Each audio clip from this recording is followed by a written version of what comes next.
Pero alam nyo, very unfortunate yung nangyari kahapon. Dahil umaga pa lang, sinasabi ko na magharap-harapin. Kaso ayaw nila gawin yun kasi napahiya na sila dahil kaya nga nila pinapunta itong mga policemen na identify ni Mr. Matubato dahil confident sila na hindi makikilala ni Mr. Matubato. Kasi hindi maganda yun, ito puro positively ni Mr. Matubato yung mga pulis. Kaso nung umamin yung mga pulis na kilala nila, dinapisto na, kailangan nila mag-change ng plan. So ginawa nila ngayon, hindi nila pinagharap-harap. Tapos nag-aantay si Mr. Matubato from 7 AM to 8:30, hindi naman pinatawag.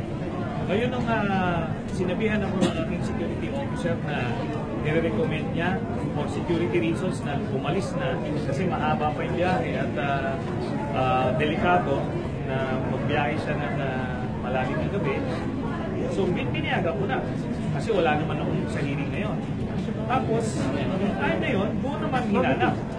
Eh sinabi ko, kaya nga nung bumaba ako, so, teka muna, maghapon dito hanggang 8:30, hindi nyo hinahanap. Tapos nung wala na, saka nyo hinahanap.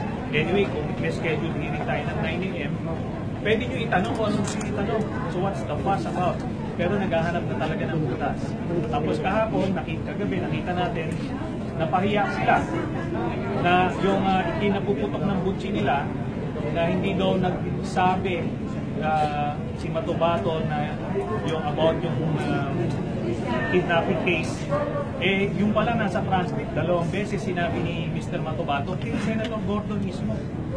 And they falsely accused Senator De Lima, which was very unfair. Kaya ganon. Pero nung napahiya na, naghanap na ng butas kung ano-ano maliliit na ng mga bagay ang sinasabi. Pero everybody saw it, napahiya sila, the transcript was very clear, so...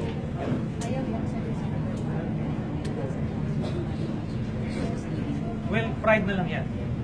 Pride na lang yan, pero kitang-kita ng ating mga kababayan na mahiya siya. In fact, doon mismo sa transcript, sila mismo nag-exchange.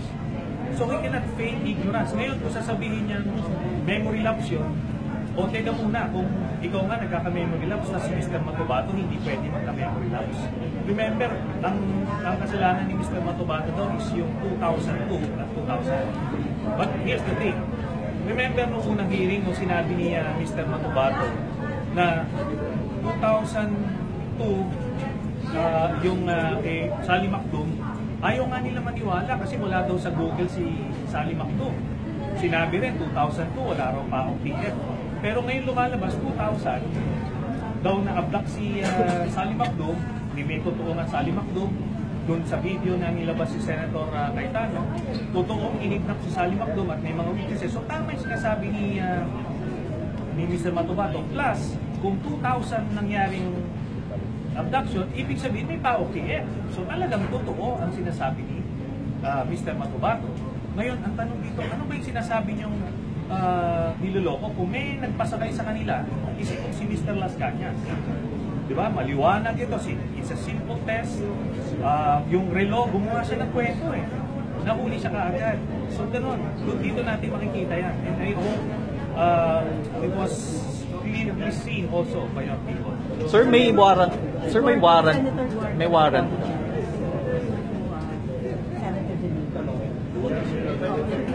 Yes. Public apology ang kailangan nito. He should be man enough to admit nagkamali siya. He falsely accused a member of the committee. Ngayon, hinarapan siya ng katotohanan. Pride ang umiiral. Hindi maganda. Lumalabas yung bias niya as the chairman.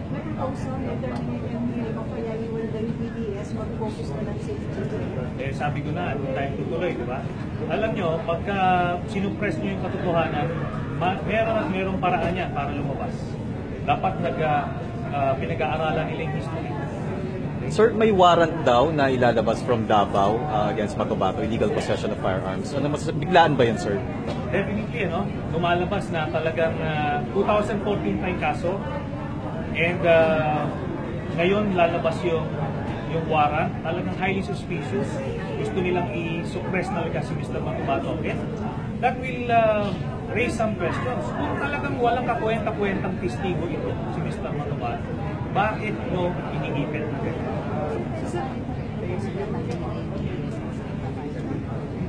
papayag. Pero siyempre, mananaig sila dahil marami sila. Pero we should let the people know who these senators are. Kailangan malaman kung saan sila pumapanig kasi magpipentahan tayo later on. At alam nyo, pag nagbago ihip ng hangin, makikita nyo kung sino yung mga magagaling tumalon.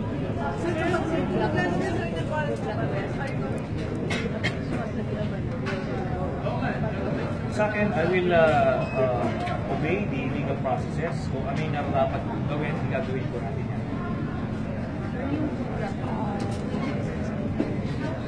Hindi po totoo yan. Alam nyo, hindi mo na kailangan mag-po dito sa gobyerno ito dahil nagsasarili naman. Diba? They're self-destructing eh. Diba? Ang problema dito, what's unfortunate is they're dragging the whole country down. Ngayon sinasabi na, the hearings are kumbaga the source of negativity dito sa Pilipinas. Hindi. Presidente nila. Diba? Murahin ko lahat. Paano? Oh, definitely.